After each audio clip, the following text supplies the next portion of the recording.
Welcome back, troops, to Let's Tab 59. So I did a video a little while back, done a couple of little videos about some of our maybe forgotten wars that we've had. That's the UK Armed Forces. I did one recently about the Malayan emergency. Isn't it great how Britain refers to these little wars that we had, not by the term war. They're always an emergency, like the Malayan emergency, or with Northern Ireland it was the Troubles. We don't like to call it a war, do we? People shooting at each other, people getting killed, wounded, seriously maimed, civilians as well. And we still refer to them as emergencies or troubles. Well, the one I want to talk to you today about is no different. It's the Borneo, wait for it, confrontation. The Borneo confrontation. So this happened between 1963 and 1966. Borneo, for those of you who don't know, is an island. In fact, it's the third largest island in the world, and it's situated in maritime Southeast Asia. The island of Borneo consisted of three different countries. You had Malaysia, and you had Indonesia. And up in the Malaysian side, there was a small, independent, sovereign kingdom of Brunei. Now, Britain's got strong ties even to this day with Brunei. The Sultan of Brunei, many British soldiers or British forces personnel would have served out there. Even today, as I say, we've got two, in the UK, we've got two Gurkha infantry battalions. And one of those is always in Brunei, and the other one's in Kent, in the UK. And they swap around every 3 or 4 years. So we've always got a battalion, infantry battalion out there, Gurkha battalion out there, and associated personnel. There's other troops out there from different support troops, etc. And our jungle warfare schools out there. Many guys that do their SAS selection when they get to the jungle phase will probably do that in Brunei. Not always, but that's where it is. So that's the makeup of Brunei as it was. And in '63, Indonesia decided that they wanted to expand their federation across that area of Asia. And so they started to cross over the border from their side of Borneo into Malaysia and cause some attacks. Started to incur over the border and attack Malaysia. So the British jumped in there straight away in '63. And shortly after that, not long after the British went in there to support Malaysia, the Australians and New Zealand forces did as well. Now, the border across that island, if you imagine Brunei is up in the Malaysian side on the coast, but the long border dissecting the island is 971 miles long. It's a big border. And on top of that, what made it even more difficult to police, if you like, that border area, was the fact that it was dense jungle and quite mountainous. So you need specialist troops to do that sort of stuff. Now we're quite lucky because conscription in UK finished in '62. So now we're out there in Borneo with this conflict, this confrontation, but we're a professional army. First time for quite a long time. So we're a professional army, which gives us an advantage.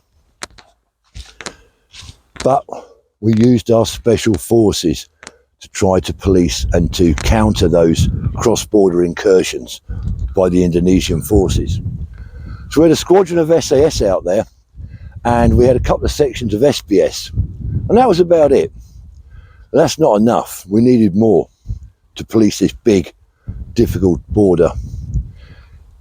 But we had, like I said, we had a squadron of SAS out there. Now, we had more SAS, but at the time, they were really needed in a more important conflict out in South Arabia. And maybe I'll do something on that at a later date.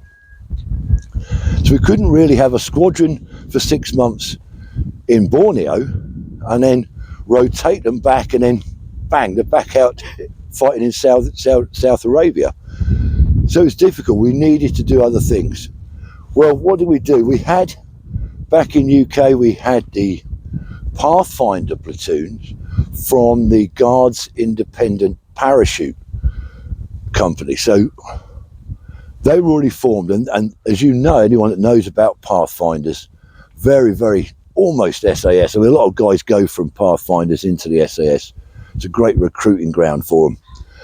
They're used to working in small 4-man teams, working independently, very, very similar to the SAS. So we employed them. Let's get them, the Pathfinder platoon from the Guards Independent Parachute Company out there. We then also raised the Gurkha Independent Parachute Company. So we banged them out there as well.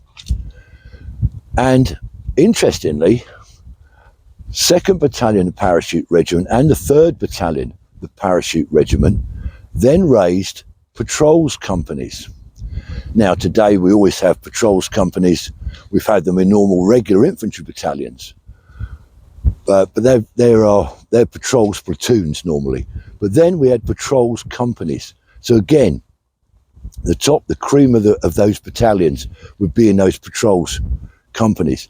Again, working in the small units of four men maybe, and they again were able to operate for long periods of time on their own, reconnaissance, surveillance, and that's what we needed on that border when the Indonesians were coming across. So they started to deal with that border area. On top of that, of course, we did have our regular troops out there, and we had the Royal Air Force and the Navy, because we needed to keep an eye on the coast of Malaysia to protect that flank. So we'd have destroyers and frigates out there, and that's again where the Royal Marine Commandos and the SBS were operating quite heavily. So we're looking after that sort of direction. But we had our regular infantry battalions, many battalions fought out there, and of course we had artillery and other supporting units. And interestingly also, it was not the first time, but certainly the time we really started to use helicopters. Big use of helicopters in Borneo. And a lot of these pilots were pretty much out of sixth form into the Royal Air Force or the Army Air Corps, trained up and going straight out on operations. Very difficult. We lost a few helicopters there, accidentally lost them due to collisions and crashing, etc., where SAS troops and other troops that were being inserted were lost. Difficult terrain for helicopters, but it was a great way of getting troops inserted in and resupplying troops. So helicopters were a big thing out in Borneo, as they were in Vietnam, which was going on around the same time. So we're into the pattern of warfare out there, confrontation, and we mount Operation Claret. Now, Operation Claret wasn't a one-off operation as such. Operation Claret was something that was a continuing operation, and it was actually us, UK, the Australians, New Zealanders, mainly special forces on Operation Claret, taking the fight to Indonesia, going over the border and penetrating that part of the island. Interestingly, Operation Claret and the sort of sub-operations, the attacks, the missions that were going on within that were denied. They were deniable operations. The golden rule was you're sworn to secrecy. Troops involved in Operation Claret, the cross-border incursions into Indonesia, were sworn to secrecy. In fact, it wasn't until 1974 that Britain publicly announced that we did Operation Claret. And it wasn't until 1996 that Australia publicly acknowledged that they also were involved in these cross-border operations into Indonesia. So it's real sneaky beaky stuff that's kept quiet for a very long time. And that's what I say. I've said this before when talking about Ukraine war with Russia. We talk about, you know, are there British troops involved? Well, you know, there's a great example in Borneo back in the 60s where it was completely denied that we went across the border into Indonesia, and yet we did. And that's what special forces are all about, isn't it? Deniable operations. They all come out later. So Operation Claret then was very successful.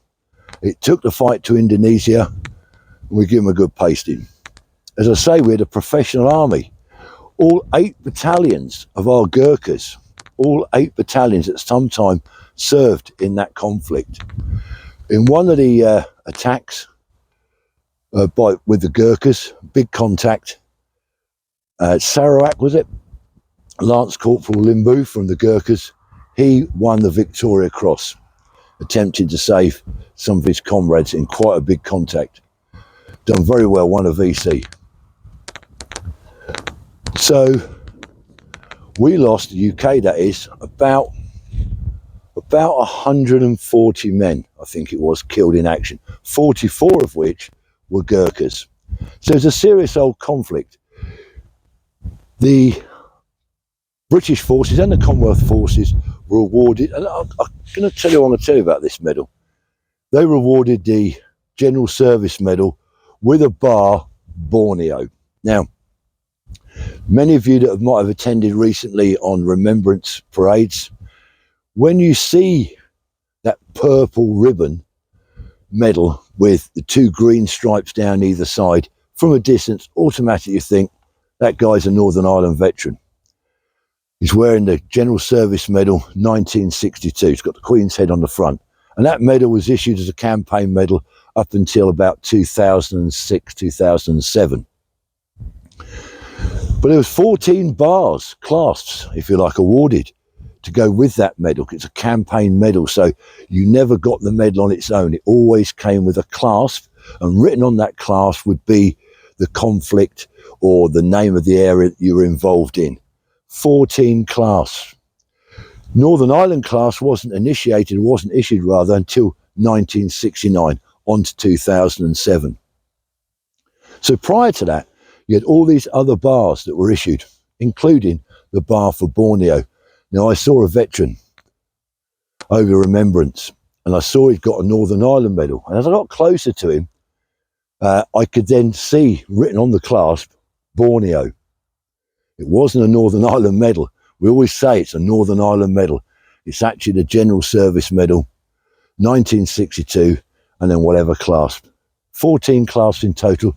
I believe that one person, the most it was bars on one medal, somebody got awarded 6. I might be wrong on that. But I certainly remember seeing in my time in the early days of service out in Germany, a lot of our lads had a bar. Their first bar on that General Service Medal was Dauphar. And I think our Sergeant Major, Colombo, as we called him, I think he had a bar with Borneo on it. And then, of course, you might get Northern Ireland. So I've seen guys with 2 or 3 clasps. So anyway, that's a little bit about the Borneo confrontation, as we like to call it. Another one of our forgotten wars, little forgotten wars. So if you want to look up more on that, obviously, go on to YouTube. There's a lot better people than me on there, a lot better historians. But I just wanted to give you a little flavour, and then if you're interested, you can look further into the Borneo confrontation and maybe find out what other regiments fought there. But 140 lads dead, 44 of those Gurkhas. The Australians and New Zealanders obviously lost people as well, killed and wounded, but not at those numbers. They were a lot lower. I don't know the exact numbers that you Aussies and Kiwis lost, but you certainly lost some lads out there. So there you go. Do some more soon. Got some more videos coming up in the pipeline. Maybe a few more on these little forgotten wars you don't hear about. So that's it for now. Stay safe. If you're new to my channel and you haven't subscribed, please consider it. Not saying do it. You know, I never say do it. I say consider it. Please consider it. If you're watching this and you haven't subscribed, please consider it, because it'll help the channel grow. That gives me a bit of a boost and makes me want to do more and more. So till the next time, troops, stay safe, and remember, let's tab.